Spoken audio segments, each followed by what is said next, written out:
Let's talk about the game. This man trying to get this shit over with, dog. Like,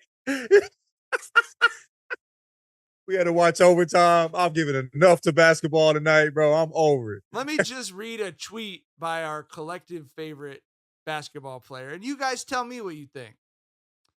LeBron at King James, and y'all still want to know why I would foul up 3 every single time? 3 covering your face in shame emojis. Oh, hey, did you have your tinfoil hat on for that? You didn't connect the dots on that one? No. Did you hear that JJ also said the same thing? That he didn't understand why they didn't foul up 3. Save us. And he pointed to how Carlisle hasn't fouled up 3 this whole playoff series and how Jaylen, killed them with that last series. And they also had that discussion on their podcast about how they would always foul when they're up 3. Come save us, JJ Redick. Save us from having to watch these bimbo ass motherfuckers tripping over each other like fucking. I truly, I was just asking you, I don't agree with any decision made in the final 7 minutes of the basketball game, bro. It was such a dumb game. John talked about what he tweeted on our quote tweet. I tweeted, I think we're all a little dumber for having watched this game, but we'll try to have a coherent conversation about it. I think the play that epitomizes how dumb this was when Haliburton pulled up for that 3 in overtime, no Pacers under the basket, and Derek White fouls him. Just both teams are just dumb as shit all night tonight, bro. It was like, no, you win. We don't want to win. No, you win, but we don't want to win. That's what it felt like in those last final minutes. And finally, Jaylen Brown hit that shot. And then what's really interesting is in the post-game presser, Jaylen Brown says, Jayson Tatum finally woke up. You ain't the second nigga. You could have been like, Jayson Tatum hit some big shots. I don't know, brother. I don't know. But what's crazy is also, I see why they paid JB that 50. Because Jayson, overall, good game. But in the big moments in the fourth quarter, he looked like he was disengaged. You're saying Tatum was? Tatum, yeah. But I'm saying I see why they paid JB that 50. Because in those moments where JB just seemed like he didn't have, well, Tatum seemed like he didn't have it. You know what I mean? JB was carrying. And then finally, halfway through the overtime, Jay said, okay, I guess I'll show up now. And so it did, even though he had 26 prior to overtime, in the big moments, it did feel like he just wasn't focused. And how are you not focused at home in the West Conference Finals against a team where you're supposed to beat and they're giving you chance after chance after chance? Did you feel like the Pacers, I mean, you've watched a lot more Tatum than me, but did you feel like the Pacers basically just it was like they took him to the arcade and he got knocked out immediately the first 3 times he played the game. And they just kept putting quarters in the machine. You're going to get it eventually. Don't worry about it. Just have fun and relax. He could not have looked more, like you said, I don't know if disengage is the right word, but he's settling. You talk about being frustrated with him. He's making bad decisions. And they just kept no. How about we'll have Nembhard fucking trip over himself trying to guard you, and then we'll have the smallest white point guard in history grab you as you get a layup. How about that? Would that make you feel better? Would that get you settled into the game? I just by the time he woke up, the Pacers should have been on the bus on the way back to the hotel up 1-0. For sure. I mean, what? Haliburton dribbles off his foot without any pressure, up 3 with what? 14 seconds left. I'm like, nigga, you forgot you had, you forgot how to dribble for a second? No pressure. Crazy. I mean, they also go ahead. I was gonna say they blew the game in the fourth quarter on that inbound that they threw away when they had a TO to burn. They saw it was nothing there. They still try to get it inbounds. It turned into a turnover for them. That was when they blew the game, bro. Just like I said, just a bunch of dumb decisions all night from both teams. Actually, that's my first question to y'all. What was the stupidest play of the game? That's yours, Tyler? That would be that gets my vote because that swung the game. They win if they just call a timeout and get the inbound in on the next drive. Also, they threw it to Siakam, who was running towards the baseline. What does he do with that ball when he gets it? You know what I mean? Stop on a dime. I have to stop on a dime not to be out of bounds if he would have caught the ball. That's a lot. I just think dribbling off your foot without any pressure That's hard to do. You know, I could run up a back when I see somebody not do something I could do in a game. I could dribble. I think everybody could dribble up the court without pressure, without dribbling the ball off her foot. You know what I mean? Like, I don't know, G. That's wild to me. I'll do the dumbest one. The dumbest play to me was you have 6 seconds left. You're the offense no one wants to be in that situation against. You have 5 scorers on the floor. You don't have to give the ball to Jayson Tatum and watch him relive a Kobe Bryant YouTube highlight. Like, you have 5 guys that can score. You have mismatches on 2 or 3 spots on the floor, and they just give it to Hallie, and he just runs like it was like watching someone smother a little fire or something. Like, he just goes and gets himself blanketed and throws up some bullshit. Like, what are we doing, bro? I mean, he just hit that double clutch at the end of the third to tie it up or to bring him within 1 or whatever. Mm-hmm. So he might have been feeling himself. Yeah, but that's for sure. That's not the shot you want. Running around the perimeter. Like, you have 6 seconds left. Get to the cup, put it up. You've gotten some big offensive boards. Like, anything other than run away from the basket, get squared up, and then throw up some bullshit. You have 6 seconds. I just don't like. All the other Miles things Turner was causing problems at the paint, though, bro. Did you see? Like, it just seemed like he was there every time the ball was in the paint, he was involved. Like, and there was one time where JB was on a corner with Miles guarding him and just passed it off. Like, he couldn't do shit. Like, I'm so impressed with how he plays. You feel me? Like, on the defensive end, he's a problem. I know we didn't want to give up the things we wanted to give up to get him. But I would love to have somebody like that on our squad. I mean, we have AD on. Come on, man. But I mean, it wouldn't hurt to have another one on the defensive end, for real. Yeah. So let's talk about the decision not to foul. I think there was some debate. You know, they were talking about maybe. He got there late. Dude was already in his he was already in his shot motion, bro. Like, the chances are, if he would have tried to make that happen in that particular situation, he's fouling him with in emotion. But JJ's, because I agree with that watching it, but JJ made the point. Rick Carlisle has not fouled up 3. For sure. So, look, man, like, as a basketball fan, do I want to watch you foul up 3? No. Like, I want to see someone hit or miss the 3 to tie the game. As a basketball person, you have to foul up 3. Yeah, because otherwise that's like, what happens, it's bro. A no-brainer. You put them on the line for 2 chances for them to get a point apiece to come out with 2 points at the absolute most. Like, it's simple math. I don't see why any basketball mind is against that. I really don't. I think it's a lack of confidence in your players, though. Because, I mean, you just get into a free throw battle at that point. You know what I'm saying? And are you uncomfortable that you don't think that, if you foul and they hit their free throws, you can go down and hit your free throws? I don't know. Yeah. Let's look at the free throw lines today. 9 of 10 from the Pacers. They went something or 6 of 6. They only had 6. I think they hit all their free throws though. The Pacers. They shot 10. Yes. The Celtics doubled them. It's like 2.5 times as much or something. And the Celtics were 24 of 30. Yeah, they 2.5. God damn.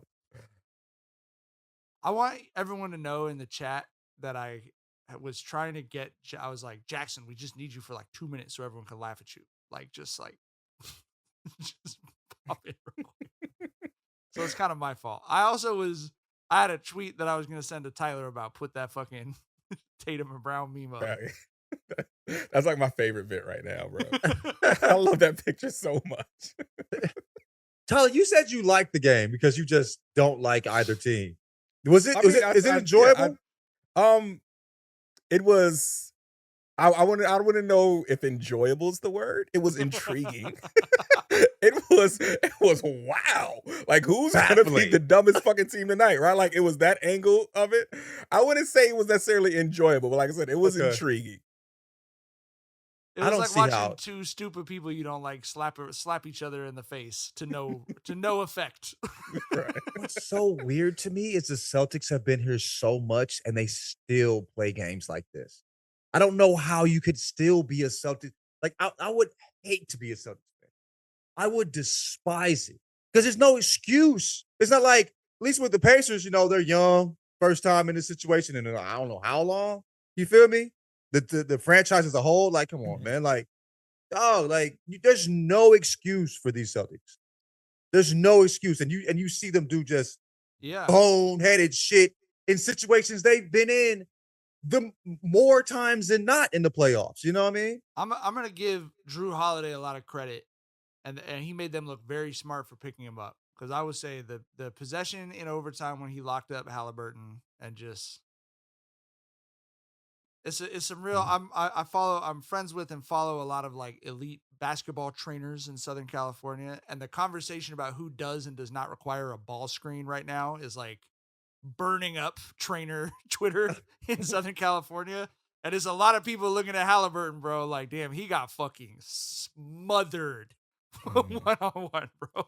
Hey, send me them screenshots of what they saying, bro. I'm interested. I want to see him. It's Clint Parks. I know y'all remember Clint Parks. Oh, for sure, for sure. Kawhi's guy, right? Yeah. Clint Parks, but he's plugged in with all the, like, Jaden McDaniels, his trainer, is like one of his close friends and everything. There's a lot of people talking about, like, who does and does not need that ball screen. And Tyrese Haliburton, I have a lot of respect. He played really well tonight. I think he was like 6 of 13 from 3 or something, but when they needed him to get a bucket, he needed a ball screen like a motherfucker, bro. He fucking Drew Holiday had that man's foot bent up behind his ears. He pretzeled the fuck out of him. Call me out, brother. Sheesh. But going back to John said about like how Celtics fans probably kind of hate this team a little bit too. Like we saw when the Celtics hopped out to that early lead in the first quarter, I saw a lot of Celtics fans doing like victory laps, and it was, oh yeah, we ain't the Knicks. You know, it was kind of like in that tone. And I was like, bro, yeah, y'all aren't the Knicks. Y'all are something uniquely your own. Y'all are the Celtics. like y'all are a team that inexplicably blows games that you shouldn't blow. And this looked like it was on course to be one of those. But they won it out. Hats off to them. But yeah, I mean, just the victory lap that I saw in that first quarter, that let me know that this shit is wearing on Celtics fans too. That this whole, shadow of being a weird team that is going to blow games that they should win is coming down on them too, bro. Like, it's not just us who are, unabashed Celtics dislikers. Like, Celtics fans are dealing with this shit themselves too. Did y'all feel like, I felt like you could really see the frustration in the stands tonight when they were cut to the you could really see some like, you're the Boston what the fuck Celtics. is happening type shit. Like, really? Yeah, for sure. What do you guys think? Do you I was bullish on the Pacers because of what happened tonight until the last fucking 45 seconds of regulation and overtime. It's just, they have pace. They're going to force you to defend. They have 5 guys on the floor, so they can hunt a matchup with Horford and attack it from basically any angle. And they're going to make you score a lot. Like, I thought even though they lost, they won the battle of making the Celtics play their game. That game was played the way the Pacers wanted to be played. But you give one away on the road, game 2 often looks pretty bad. So what do y'all think? Did the Pacers prove that they have enough to make this a series to y'all? Or do you feel like, they missed their best shot, the Celtics are going to roll over? Yeah, I mean, I still got the Celtics coming out of this. I had them coming out before the series started. I just thought that it will probably go 6. Like, I think Indiana's good enough to get 1, and Boston's stupid enough to give them another one, right? This might have been the one they were supposed to give them, so it might go 5 now. But I mean, it doesn't change anything for me. Celtics still coming out here. Okay. What's weird is like hearing Jaylen Brown say at the end of the game, we have to keep up with them. And it seemed like, that was an issue. Y'all are playing their game instead of them playing your game. You don't have to keep up with anybody. You should bring them down to your level. That's what I'm saying. So I'm like, I don't like the approach is like, hey, let's be better at what they're best at. Doesn't make sense to me. I don't see that. A lot of the shots they get are through action. Through, you know what I'm saying? You talked about even, Haliburton getting balls. You know what I'm saying? Yeah. Versus the Celtics who are seem like hey, we just got to shoot threes. It doesn't matter how we get it. You know what I mean? So them playing that way makes me worried because I don't know if they're going to out-pacer the Pacers. If they were to make them play their way, I would be more confident. So I don't really know. I would say the Celtics are the better team. So I would say 6, but I wouldn't be surprised if the Pacers won, if that's the approach they're taking based upon what Jaylen Brown said. I was surprised by that too, but it didn't really feel, I mean, I will say this for the stuff we've said and I know we have a couple of Celtics fans who listen to the show who are very sick of us making sort of similar points about the Celtics. Every time I watch the Celtics, I see the same thing. So I'm not going to like pretend that that's not the We don't case. have to make anything else up, bro. They don't make us. Yeah, You said. From what I have seen of the Boston Celtics, them going up 12-0 to start a game is the worst thing that could happen. They get comfortable. She's like, oh, sick. Like, I know how this is gonna go, So I don't know. I think the Pacers showed that they could play. They could force them to play their kind of a game.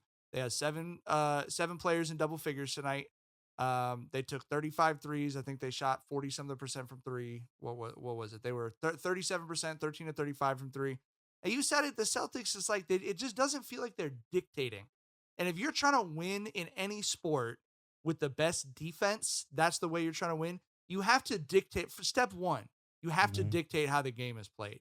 The 2000 Ravens did not win games 37 to 35 by making an interception at the end of the game, right? They're dictating the grounds on which that game is being played, and it doesn't feel to me that the Celtics do that.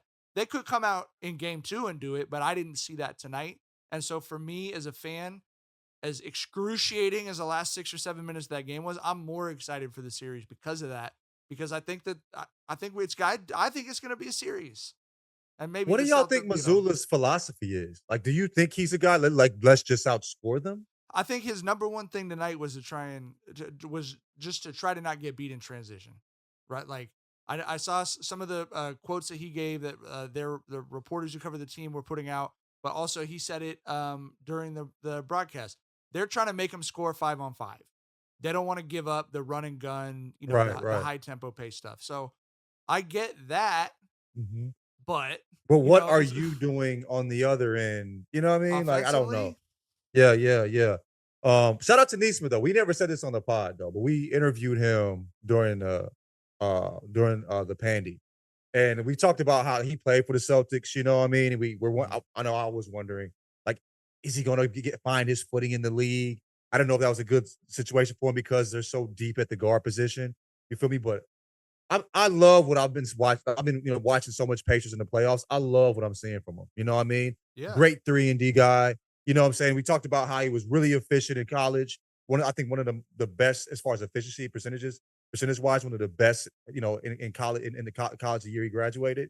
And you see it showing up now. I'm happy that he found a spot, and it's been really fun watching him. So I fell in love with him when we interviewed him. He was just such a good, kind kid. Like, he didn't know. Yeah. He talked like a guy that wasn't going to the NBA.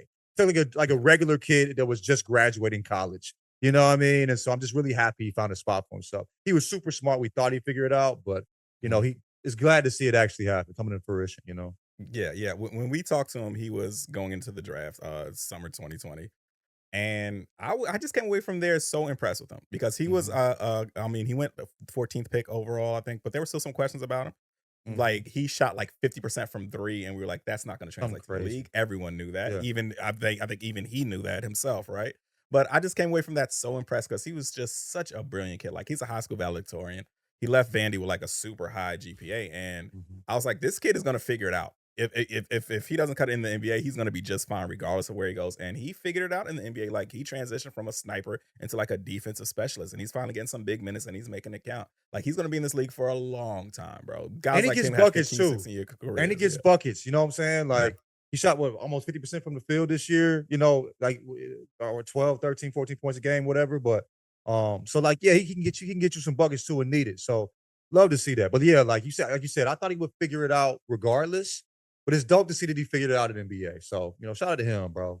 We're this close to crowning an NBA champ, and with the action heating up on the court, he's even hotter at DraftKings Sportsbook, an official sports betting partner of the NBA. There are only 4 teams left, and DraftKings Sportsbook has you covered with same-game parlays, live betting, odd boosts, and so much more.